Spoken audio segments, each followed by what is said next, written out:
Hébreux chapitre 2. C'est pourquoi il nous faut nous attacher plus fortement aux choses que nous avons entendues, de peur que nous ne périssions. Car si la parole annoncée par les anges a eu son effet, et si toute transgression, toute désobéissance a reçu une juste punition, comment échapperons-nous si nous négligeons un si grand salut, qui, ayant été premièrement annoncé par le Seigneur, nous a été confirmé par ceux qui l'avaient entendu?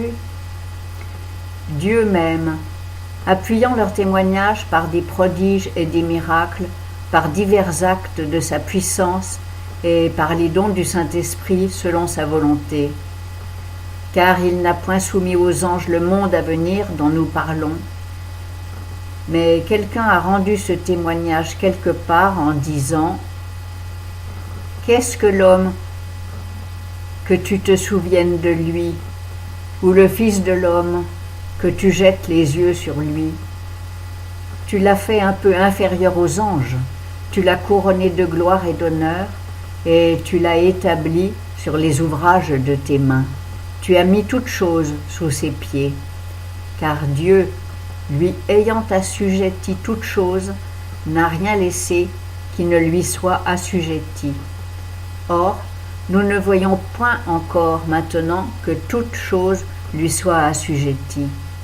Mais nous voyons couronné de gloire et d'honneur ce Jésus qui, par la mort qu'il a soufferte, a été fait un peu inférieur aux anges, afin que, par la grâce de Dieu, il souffrit la mort pour tous. En effet, il était convenable que celui pour qui et par qui sont toutes choses, voulant amener à la gloire plusieurs enfants, rendit parfait le prince de leur salut par les souffrances. Car tous, et celui qui sanctifie, et ceux qui sont sanctifiés, relèvent d'un seul. C'est pourquoi il n'a point honte de les appeler frères. En disant « J'annoncerai ton nom à mes frères, je te louerai au milieu de l'assemblée, et encore, je me confierai en lui, et encore, me voici, moi et les enfants que Dieu m'a donnés.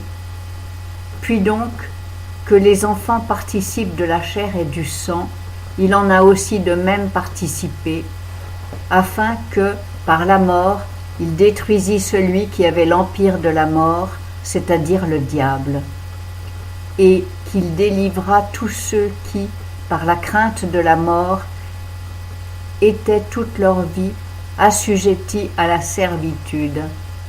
Car assurément, il n'a pas secouru les anges, mais il a secouru la postérité d'Abraham.